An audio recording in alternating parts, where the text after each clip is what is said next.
매수를 했는데 올라갔어. 내 예상대로 생각대로. 야 역시 좋다. 코인 이슈가 이거 사지 말라 그랬는데 페페코인 사서 수익을 거뒀다. 역시 점프 새파란 놈 말 믿으면 안 돼. 그래놓고 매도 버튼을 누릅니다. 어떻게 됐을까?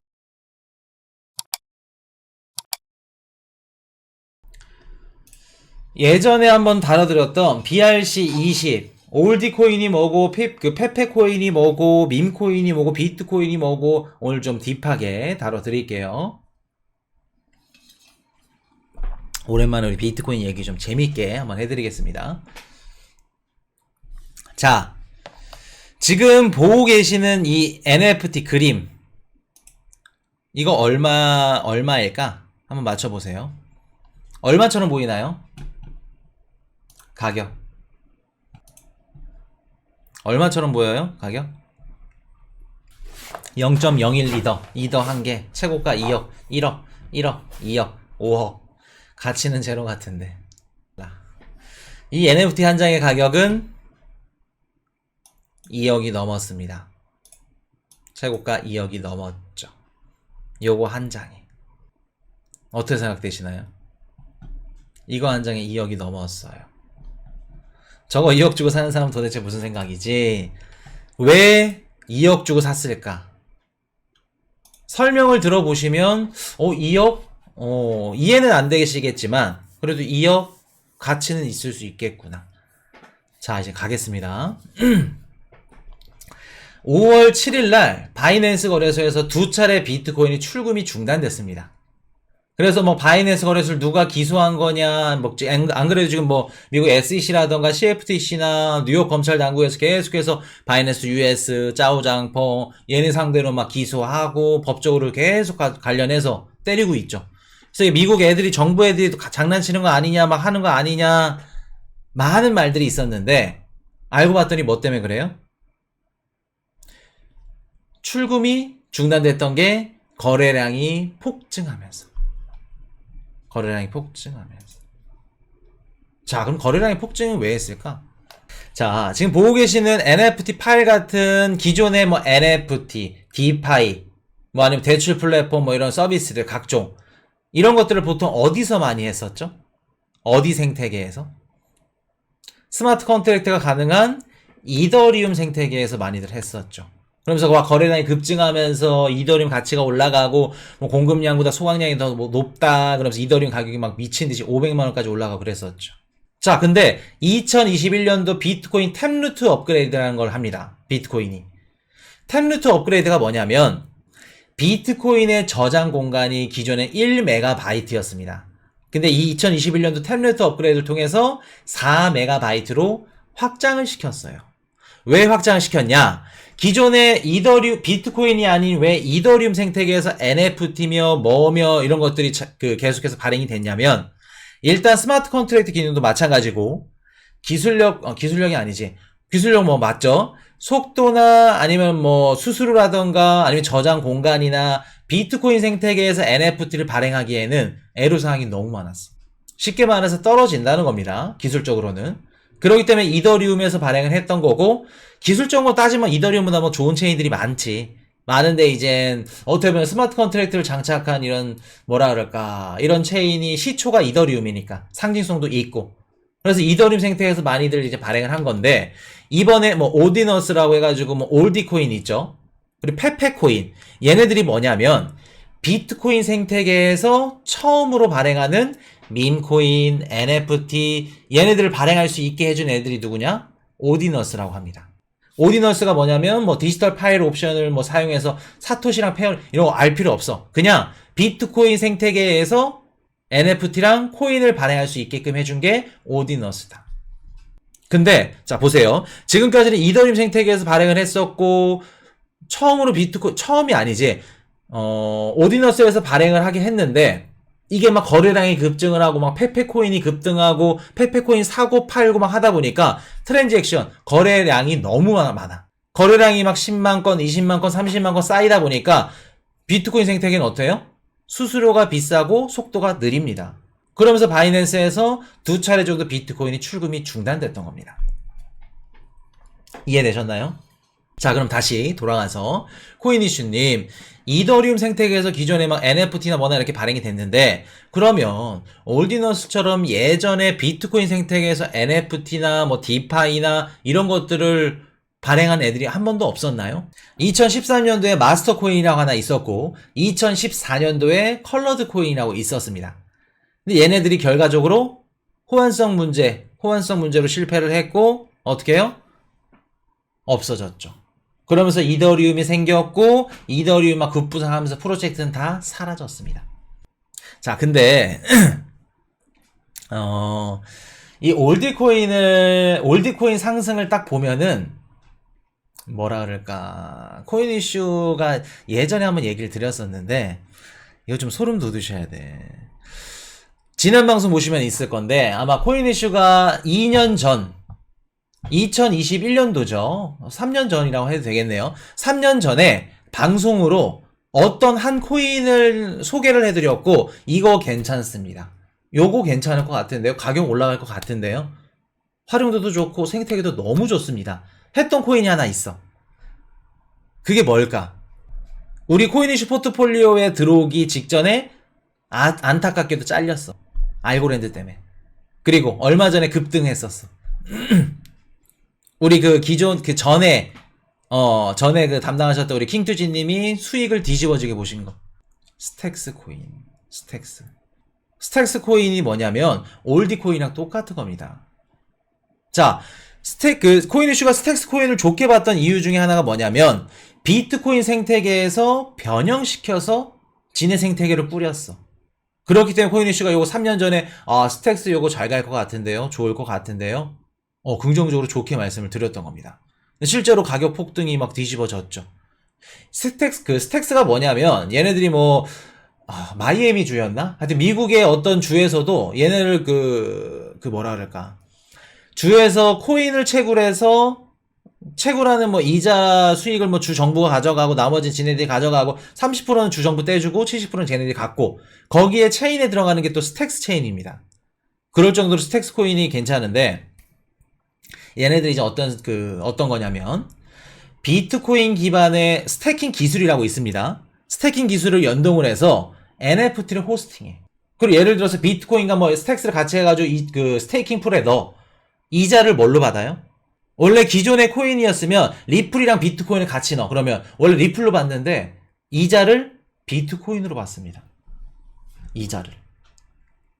신박하죠. 그렇기 때문에 코인 이슈가 요거 괜찮습니다 했던 건데, 생각해보면은 올디 코인과 스택스 코인이 어떻게 보면 성격이 같은 겁니다. 왜? 비트코인 생태계를 좀 파생적으로 나와서 얘네를 끌어당겨서 쓴 거니까. 이미 나와 있었다. 2013년도 뭐 마스터 코인, 2014년도 뭐 컬러드 코인 이런 거 아니어도 이미 성공한 게 하나 있다. 스택스. 자, 그러면 다시 돌아와서 거래량이 왜 이렇게 쌓였을까? 비트코인 생태계에서 NFT를 발행하니까 신기로워서 막 신기해서 막 어떻게 뭐 될 것 같아서, 속도가 느려서, 저장 공간은 적은데 막 속도는 느리고, 그래서 지금까지 수많은 밈코인을 받고 이런 프로젝트들을 봤어. 내가 페페코인을 투자해. 물론 페페코인을 뭐 평생 가져갈 겁니다 하고 계신 분들 계시겠지만 10명 중 8명 어떤 생각 가져와요? 야, 이거 한철 코인이다. 밈코인이네. 한때 코인이다. 이거 들어가 봤더니 백수도 없잖아. 지금 접점에 사가지고 어떻게 한다? 호재로 인해서 팔아야겠다. 한번 먹어봐야겠다. 바이낸스를 접속합니다. 페페코인을 매수를 하죠. 매수를 했는데 올라갔어. 내 예상대로, 생각대로.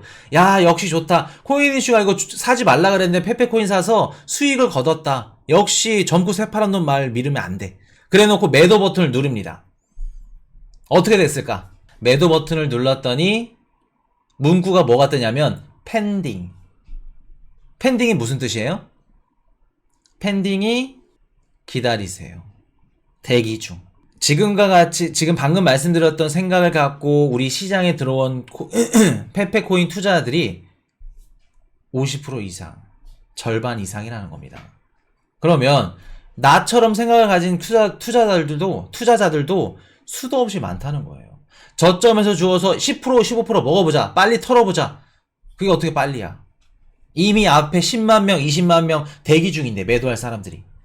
자, 그러면 내가 빨리 팔고 싶어. 지금 당장 내가 수수료를 좀 높여서라도 빨리 털고 나가야 돼. 언제 이렇게 꼬꾸라질지 몰라. 민코인이니까. 기존에 수수료를 1달러를 줬으면 30달러를 올려버려. 비트코인 생태계가 어떠냐면은 수수료가 비싼 애들부터 먼저 처리를 해줍니다. 블록을. 연산 처리를 해줘요. 그러면은 쭉 30달러, 40달러 매도하는데 경쟁이 붙어. 가격 말 같지도 않죠. 수수료 올라갑니다. 이렇게 되면서 어떻게 돼요? 4차선 도로에 차가 가야 되는데 2차선 도로에 갈 차량들이 막 몰리는 거야. 몰리기 시작해. 정체되면서 바이낸스 거래소에서도 출금 중단이 돼버려. 이제 어떤 의미인지 이해되셨나요? 그러면서 수수료는 계속해서 올라가고, 지금 비트코인 생태계, 비트코인에서 송금하고 뭐 하고 하려면은 수수료 아마 30달러 이상 시작일 겁니다.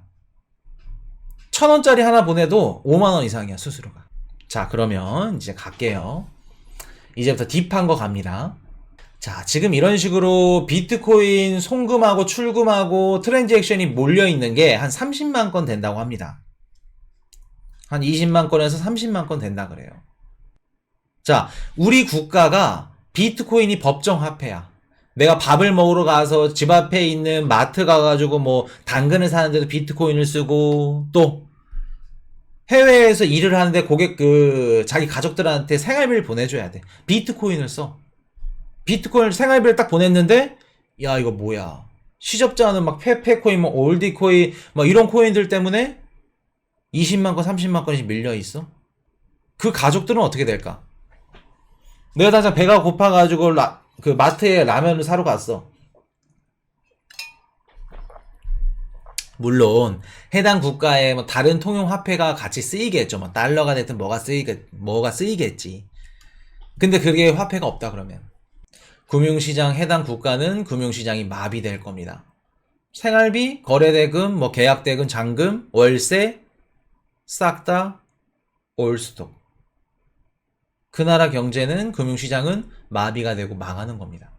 자, 그러면 이번 계기를 통해서 비트코인의 결제수단 한계점을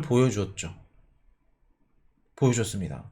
비트코인은 결제수단으로 쓰인다, 화폐다. 그렇게만 알고 계신 분들은 비트코인 투자하면 안 돼. 절대 화폐로 쓰일 수 없어. 비트코인보다 더 좋은 것들이 쓰일 수 있는, 통용될 수 있는 화폐들이 얼마나 많은데. 화폐의 기능을 가지고 있는 것일 뿐이지. 한계를 보여준 겁니다, 이번에. 자, 그러면 단점을 말씀드렸으니까 장점을 한번 말씀을 드려볼게요. 비트코인을 채굴하는 채굴업자들한테는 항상 심각한 고민이 존재했어. 어떤 고민이 존재했을까? 4년마다 매년 매해 전기요금이 올라가.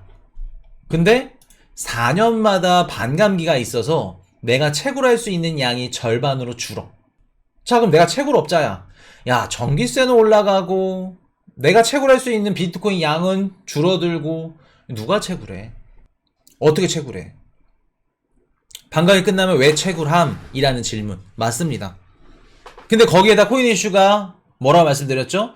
채굴자분들은 채굴하는 개수도 중요하지만 비트코인 생태계를 사용함으로써 그 거래 수수료를 먹기 때문에 괜찮다. 요거 우리 배웠던 거죠. 배웠던 겁니다. 비트코인 반감기가 지금 2020년도 5월 11일 날 우리 UTC 북미 그 시간 기준에서 반감기가 시작이 됐고, 보상이 블록당 이제 6.25BTC입니다. 근데 2024년도 5월, 내년 5월이에요. 5월 달로 예상이 되는데 보상이 3.125. 쉽게 말해서 3개밖에 못 캔다는 거예요. 그러면 만약에 코인이슈가 말씀드렸던 것처럼 비트코인의 거래 수수료, 거래량이 많아가지고 거래 수수료가 잘 나오면 상관이 없는데, 빙하기 때는 어떡해? 빙하기. 이번 연도 뭐 작년도 같이 비트코인의 빙하기가 왔어. 그럼 거래량도 줄고, 반감기 때문에 채굴할 수 있는 수익성도 줄고, 전기세는 올라가고, 채굴업자를 다 떠나가지. 여기서 해결책이 나오는 겁니다. 어떤 해결책이 나오냐? 자, 방금처럼 비트코인 생태계에서 페페코인, 무슨 개구리 코인, 코인이슈 코인, 각종 밈코인들, 각종 NFT들, 요런 것들. 이런 NFT들. 비트코인 생태계에서 나와. NFT 거래량이 급증하고 추후에 메타버스 생태계를 만들었는데 비트코인 생태계에서 만들어. 메타버스에서 결제도 되고 기업들이 막 들어와가지고 홍보도 하고 거래량이 늘어나면 늘어날수록 어떻게 될까?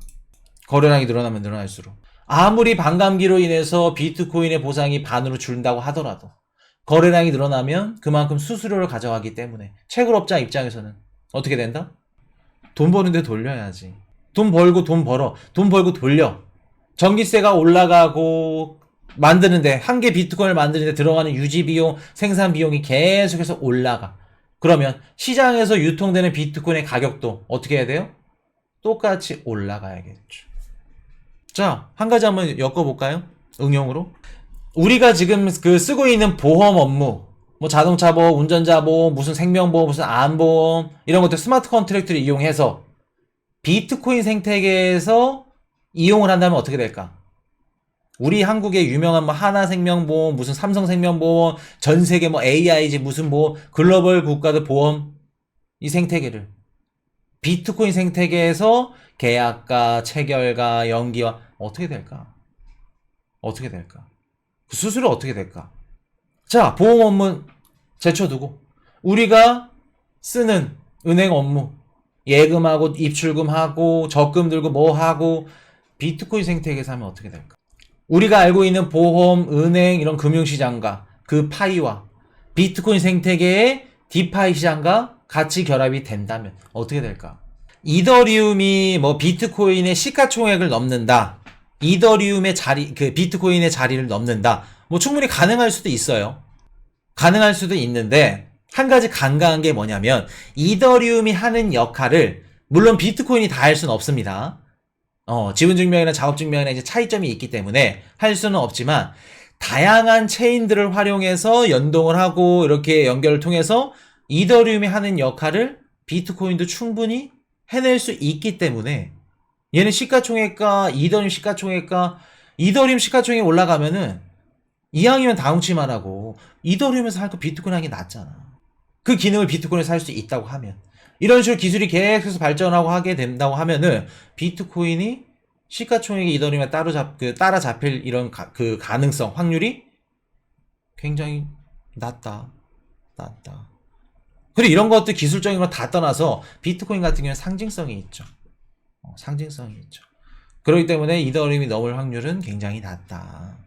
이더리움이 좋고 나쁘고 비트코인을 좋고 나쁘고 다 떠나서 시가총액과 이런 금융시장 디파이면 뭐면 이런 결합되는 사이즈가 다른데 파이가 다른데 이해되셨죠? 그렇기 때문에 채굴자들 입장에서는 그동안 걱정했던 부분들이 어느 정도 해소가 되는 이런 계기가 됐다. 그래서 이런 것들을 봤을 때 우리가 이래서 비트코인을 투자하고 갖고 가는구나 알 수 있는 대목입니다. 요게 자 그렇게 말씀을 드리고 Hey, I got a confession. Been losing all momentum.